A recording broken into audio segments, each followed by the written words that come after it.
Vous êtes-vous déjà retrouvé dans une situation où vous vous sentiez sous-estimé? C'est vraiment une sensation désagréable, et cela devient encore plus douloureux lorsque quelqu'un d'important pour vous, que ce soit un ami, un membre de votre famille ou un partenaire, vous donne cette impression. Mais, et si je vous disais qu'il existe des stratégies efficaces pour devenir indispensable dans la vie de quelqu'un? Comprendre et appliquer. Ce que nous allons explorer ensuite pourrait être le moyen pour vous de devenir essentiel pour quelqu'un. Il existe des étapes validées qui peuvent vous aider à être toujours mémorable. En suivant ces étapes, vous pouvez vous assurer d'être toujours une priorité dans la vie de quelqu'un. Alors, restez avec moi jusqu'à la fin de cette vidéo et n'hésitez pas à prendre des notes. Oh, et n'oubliez pas de liker et de vous abonner à la chaîne. Allons-y. Tout d'abord, comprenons le cœur du problème. Avant de plonger dans les solutions, il est crucial de comprendre le problème lui-même. Comprendre la racine du problème est la première étape pour le résoudre. Demandez-vous, qu'est-ce qui me fait me sentir négligé? Voici une question clé. Pourquoi choisissent-ils de passer leur temps sur d'autres choses ou d'autres personnes et pas sur moi? La recherche indique deux raisons principales. Ils supposent que vous serez toujours là, ce qui les amène à vous sous-estimer, et ils ne vous voient pas comme un élément vital de leur vie. Par conséquent, ils choisissent de passer leur temps avec d'autres. Je sais que cela peut être difficile d'affronter cette réalité, mais il est vital de reconnaître cette vérité. Maintenant que vous comprenez le problème, il est temps de transformer votre approche. Apprenons ensemble la solution. Avant de passer à l'étape suivante, il est intéressant de réfléchir aux subtilités de la communication interpersonnelle, surtout lorsque cela concerne quelqu'un qui a une importance particulière pour nous. Souvent, nous adoptons l'attitude de toujours initier le dialogue, croyant que cela montre de l'intérêt et de la dévotion. Cependant, ce comportement peu paradoxal aimant conduire à une dévaluation de nos efforts. Considérez la dynamique de cette relation. En étant toujours celui qui prend l'initiative, nous créons une routine où l'autre personne s'habitue à notre présence constante et à nos tentatives de maintenir la communication active. Ce scénario peut entraîner une certaine complaisance de leur part, où ils commencent à s'attendre à ce que nous soyons toujours ceux qui prennent contact. Cela nous amène à la question, comment briser ce cycle? La solution peut sembler contre-intuitive, mais elle implique précisément de retenir un peu notre initiative. En faisant une pause dans nos efforts, nous donnons à l'autre personne l'occasion de nous regretter et, par conséquent, de nous rechercher. Cette approche peut révéler beaucoup sur notre valeur et l'importance que nous avons dans la vie de cette personne. Cette pause dans la communication n'est pas un jeu ou une stratégie de manipulation, mais plutôt un moyen d'évaluer la réciprocité et l'équilibre dans la relation. C'est une opportunité de voir si l'intérêt est mutuel et si l'autre personne est prête à investir dans la communication autant que nous le sommes. En résumé, en reculant un peu, nous pourrions en fait ouvrir la voie à une relation plus équilibrée et enrichissante. C'est un moyen de mieux comprendre la valeur que nous avons pour l'autre personne, tout en respectant notre propre valeur dans la dynamique de la relation. Cette réflexion sur la communication est essentielle pour favoriser des relations saines et réciproques. Passons à la deuxième étape. Le concept de ne pas être constamment disponible peut être un aspect crucial dans la construction de relations interpersonnelles équilibrées et saines. Cette approche n'implique pas de devenir inaccessible ou désintéressé, mais plutôt en équilibrant votre disponibilité, en valorisant à la fois votre temps et celui de l'autre personne. L'idée de privilégier la qualité à la quantité s'inscrit parfaitement dans ce contexte. Au lieu de se concentrer sur une présence constante, il est bénéfique de prioriser les moments d'interaction significatifs. Cela transmet le message que, bien que vous valorisiez la relation, vous avez également d'autres engagements et intérêts personnels. Ce changement de posture est aussi une question de respect de soi et d'appréciation de soi. En plaçant vos propres priorités en premier, vous améliorez non seulement la perception que les autres ont de vous, mais aussi celle que vous avez de vous-même. Cela ne signifie pas négliger la relation ou les sentiments de l'autre personne, mais plutôt trouver un équilibre sain entre satisfaire vos besoins et ceux de l'autre. En résumé, en modérant votre disponibilité, vous ne jouez pas à faire semblant d'être inaccessible, mais vous établissez plutôt des limites saines, essentielles pour toute relation. Cela démontre la maturité, la confiance en soi et la compréhension que les relations saines sont basées sur le respect mutuel et non sur la dépendance ou un besoin constant d'attention. Troisième étape. Maintenir un certain degré de mystère est en effet une tactique intrigante et efficace dans l'art de cultiver des relations. La nature humaine est curieusement attirée par l'inconnu, par ce « qui est partiellement dissimulé, créant un terrain fertile pour la curiosité et la fascination.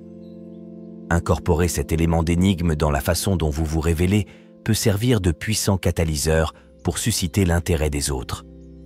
Il ne s'agit pas de tromper ou d'être évasif, mais plutôt de partager des aspects de vous-même de manière graduelle et réfléchie, en laissant toujours quelque chose à découvrir.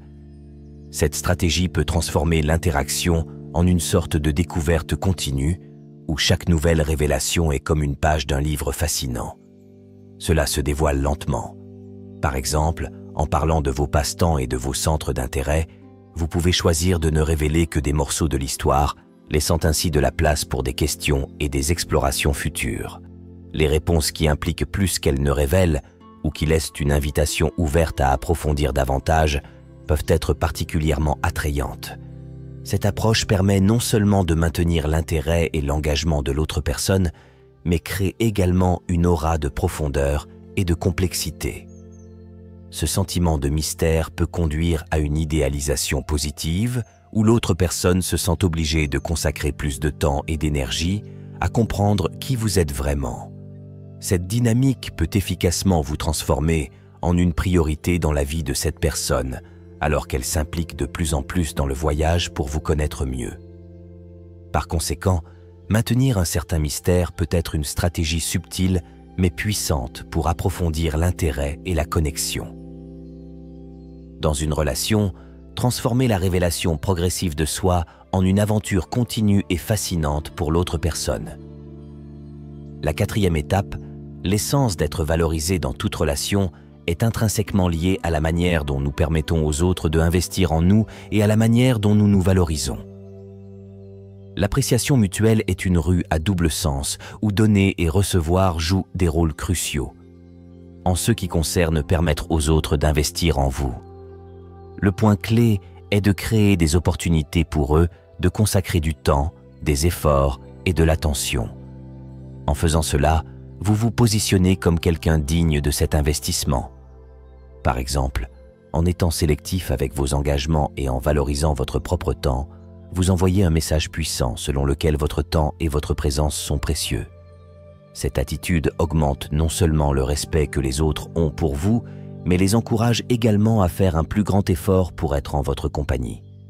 D'autre part, respecter vos propres besoins est un aspect fondamental pour maintenir votre estime de soi et votre propre valeur. Cela implique de reconnaître et de s'éloigner des situations et des relations qui sont dévalorisantes ou nuisibles. En priorisant le fait d'être entouré de personnes qui vous traitent comme une priorité, vous créez un environnement où votre valeur est renforcée. Ce processus ne consiste pas seulement à être reconnu par les autres. Il s'agit de reconnaître et d'affirmer votre propre valeur. Lorsque vous vous faites une priorité dans votre propre vie, vous établissez une norme pour la manière dont vous souhaitez être traité par les autres. C'est une déclaration de respect de soi et de soin de soi qui, à son tour, attire les personnes prêtes à vous respecter et à vous valoriser de la même manière. Par conséquent, être une priorité commence par vous. En vous valorisant, vous enseignez aux autres comment vous souhaitez être traité. Cette approche améliore non seulement la qualité de vos relations, mais renforce également votre estime de soi et votre bien-être personnel. C'est un processus continu de prise de conscience de soi, de respect de soi et d'affirmation de soi qui façonne positivement non seulement votre propre vision de vous-même, mais aussi la manière dont vous êtes perçu et valorisé par les autres. Cinquième étape. Dans le voyage vers une interaction interpersonnelle équilibrée, la clé est l'authenticité combinée à l'autosuffisance. Lorsque vous êtes authentique dans vos actions et vos paroles, vous créez une atmosphère de confiance et de respect mutuel. Cela ne signifie pas que vous devez vous fermer émotionnellement, mais plutôt être transparent concernant vos émotions et vos pensées sans dépendre excessivement des autres pour la validation ou le bonheur. L'authenticité renforce les liens interpersonnels car elle révèle un niveau de vulnérabilité et d'honnêteté essentiel pour des connexions profondes et significatives. Un autre aspect crucial est de maintenir une vie enrichissante et indépendante. Cela ne se limite pas seulement à avoir vos propres passe-temps et intérêts, mais aussi à investir dans votre croissance personnelle et professionnelle. En vous consacrant à des activités qui vous aident à grandir, vous devenez une personne plus intéressante et développée, ce qui augmente naturellement votre valeur aux yeux des autres. Cela inclut également la capacité à être à l'aise en votre propre compagnie, en valorisant les moments de solitude pour la réflexion et les soins personnels. Une personne qui connaît et apprécie sa propre compagnie est souvent considérée comme plus attrayante et confiante.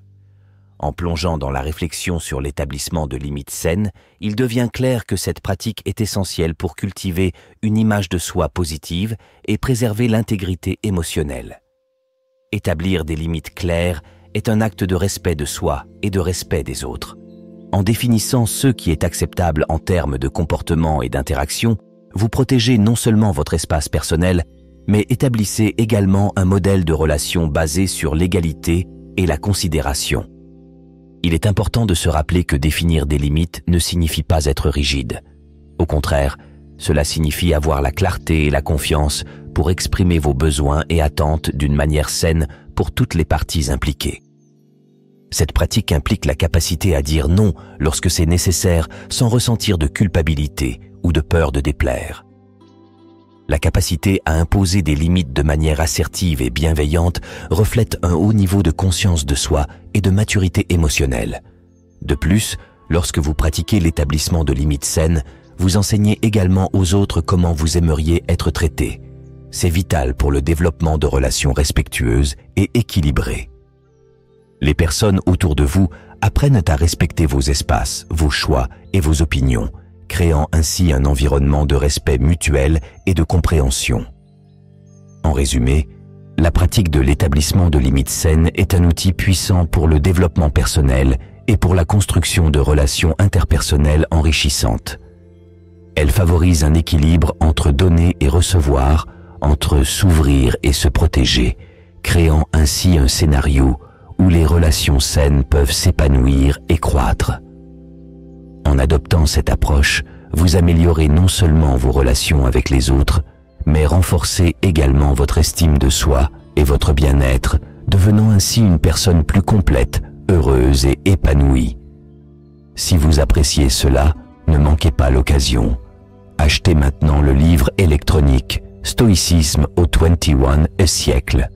Stratégies antiques pour les défis modernes et débloquer votre prospérité, votre abondance et améliorer vos relations avec ce livre électronique.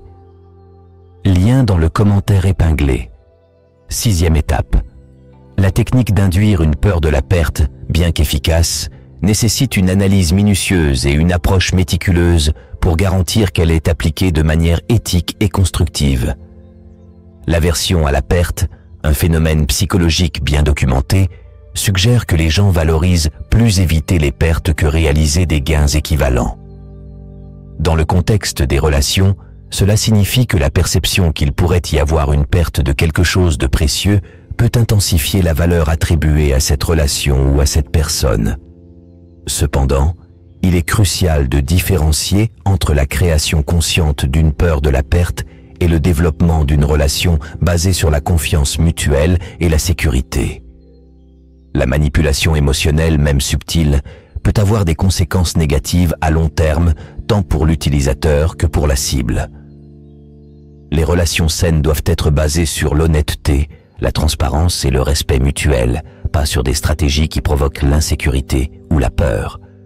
En ce qui concerne la création d'un sentiment d'appréciation par la rareté, il est important de maintenir un équilibre délicat. D'une part, maintenir son individualité, avoir ses propres intérêts et passer du temps avec d'autres personnes sont des aspects sains de toute relation. Cela peut naturellement conduire à une plus grande appréciation mutuelle, D'autre part, l'intention délibérée de susciter la jalousie ou l'insécurité en se distançant ou en étant intentionnellement distant peut être nocive. De plus, il est important de prendre en compte la fréquence et l'intensité avec lesquelles cette technique est employée. Une utilisation excessive ou manipulatrice peut entraîner un cycle d'insécurité et de dépendance émotionnelle, ce qui est contre-productif pour une relation saine. La communication ouverte sur les besoins, les attentes et les sentiments est un moyen plus sain et plus durable de renforcer la relation. En résumé, bien que la création d'une peur de la perte puisse, dans certains contextes, renforcer la valeur perçue d'une relation, il est essentiel que cette stratégie soit utilisée avec considération, éthique et intégrité. Et respect. La priorité doit toujours être de renforcer la relation de manière saine et équilibrée en favorisant un environnement de confiance et de soutien mutuel. Les relations durables et significatives sont fondées sur la compréhension, le respect et les soins, pas sur des tactiques qui exploitent les vulnérabilités émotionnelles. 7e étape, créer votre propre bonheur est un pilier fondamental pour le développement personnel et pour construire des relations saines et durables. Lorsque nous basions notre bonheur uniquement sur la présence ou les actions d'une autre personne, nous risquons de créer une dépendance émotionnelle qui n'est pas seulement insoutenable, mais peut aussi entraîner des sentiments de frustration et de ressentiment. En cultivant votre propre bonheur, vous devenez plus résilient aux fluctuations de la vie et aux incertitudes des relations. Cela signifie trouver de la joie et de la satisfaction dans les activités, les passe-temps et les intérêts personnels, ainsi que investir dans votre croissance émotionnelle. En faisant cela, vous améliorez non seulement votre qualité de vie et augmentez votre satisfaction personnelle, mais projetez également une image de quelqu'un d'équilibré, confiant et autonome. Cette indépendance émotionnelle est attrayante car elle démontre que vous ne cherchez pas une relation pour combler un vide ou résoudre des problèmes internes, mais plutôt pour partager une vie déjà pleine et heureuse. Cela crée un environnement relationnel plus sain, où les deux parties peuvent croître et se développer indépendamment tout en partageant leur vie. De plus, en étant heureux par vous-même, vous établissez une norme saine pour la relation. Cela montre que bien que vous appréciez la compagnie et l'affection de l'autre personne, votre bonheur et votre bien-être ne dépendent pas exclusivement d'eux. Cette position encourage une dynamique relationnelle plus équilibrée et moins sujette aux déséquilibres émotionnels.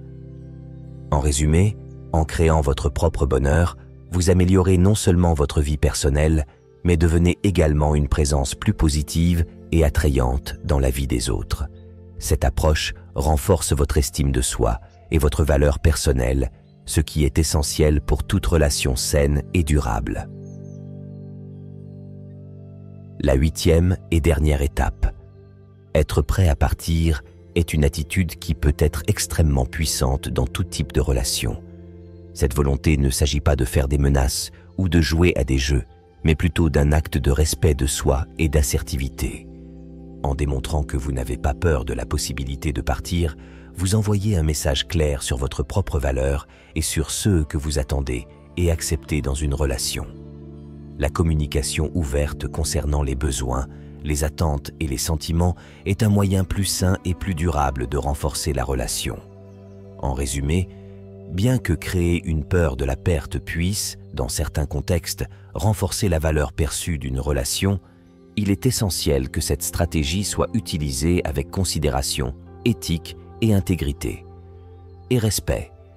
La priorité doit toujours être de renforcer la relation de manière saine et équilibrée, en favorisant un environnement de confiance et de soutien mutuel. Les relations durables et significatives sont construites sur la compréhension, le respect et les soins, et non sur des tactiques qui exploitent les vulnérabilités émotionnelles. La 7e étape, créer votre propre bonheur, est un pilier fondamental pour le développement personnel et pour construire des relations saines et durables.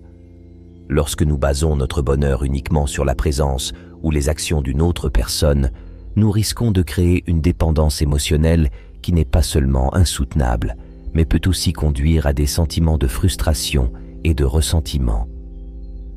En cultivant votre propre bonheur, vous devenez plus résilient aux fluctuations de la vie et aux incertitudes des relations. Cela signifie trouver de la joie et de la satisfaction dans les activités, les passe-temps et les intérêts personnels, ainsi que d'investir dans votre croissance émotionnelle. En faisant cela, vous améliorez non seulement votre qualité de vie et augmentez votre propre satisfaction, mais projetez également une image de quelqu'un d'équilibré, confiant et autonome. Cette indépendance émotionnelle est attrayante car elle démontre que vous ne cherchez pas une relation pour combler un vide ou résoudre des problèmes internes, mais plutôt pour partager une vie déjà pleine et heureuse.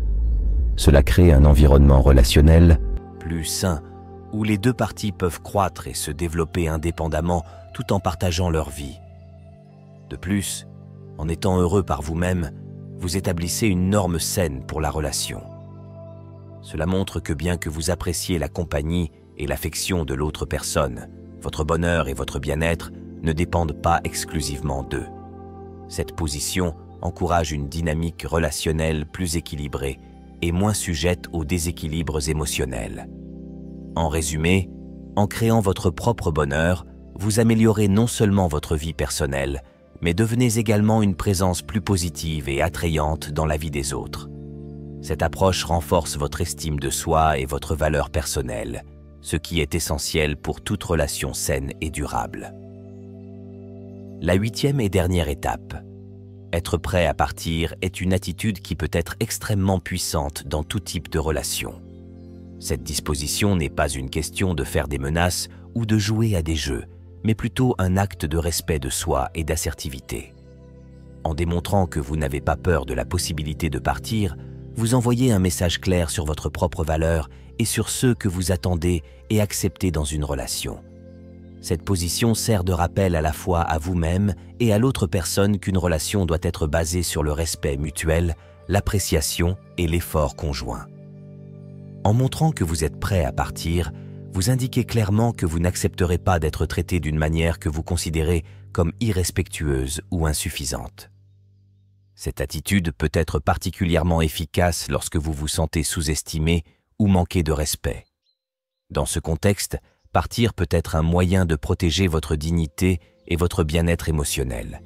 Cela peut également servir de catalyseur pour que l'autre personne réfléchisse à son comportement et à la valeur de la relation, ce qui peut potentiellement entraîner un changement positif. Cependant, il est important que cette décision soit prise avec maturité et réflexion, et non comme une réaction impulsive. Cela doit être un choix réfléchi basé sur une évaluation minutieuse de vos besoins et attentes, ainsi que sur la dynamique de la relation. La bonne personne, celle qui valorise vraiment votre présence et votre contribution dans sa vie, comprendra ce signal et fera l'effort nécessaire pour vous garder près d'elle. Elle reconnaîtra votre valeur et s'engagera à traiter la relation avec le respect et l'attention qu'elle mérite. En conclusion, la décision de s'éloigner des situations ou des relations qui ne nous servent plus est un véritable acte de valorisation de soi. Ce choix reflète une compréhension profonde de sa propre valeur et une quête incessante de relations plus équilibrées et bénéfiques. C'est un geste de courage, une déclaration silencieuse mais puissante, selon laquelle vous vous respectez suffisamment pour refuser moins que ceux que vous méritez. Cette étape, souvent difficile, est en réalité une expression de force. Elle révèle un engagement ferme envers son propre bonheur et bien-être. Elle montre que vous comprenez l'importance de prendre soin de vous, d'honorer vos besoins émotionnels et de ne pas les laisser négliger ou sous-estimer. En le faisant, vous non seulement augmentez votre propre valeur, mais établissez également une norme pour la façon dont vous souhaitez être traité par les autres. La décision de partir peut être accompagnée d'émotions mêlées. Il peut y avoir de la tristesse, du soulagement ou même un sentiment de liberté. Mais au cœur de ce choix se trouve une vérité puissante. Vous méritez des relations qui reconnaissent et célèbrent qui vous êtes. Des relations qui non seulement reconnaissent votre valeur, mais l'amplifient, vous permettant de croître et de prospérer. En vous éloignant de ceux qui ne vous servent plus, vous faites de la place dans votre vie pour de nouvelles expériences, personnes et opportunités qui correspondent à votre véritable moi. C'est une invitation à une vie où vos besoins émotionnels ne sont pas seulement satisfaits, mais valorisés.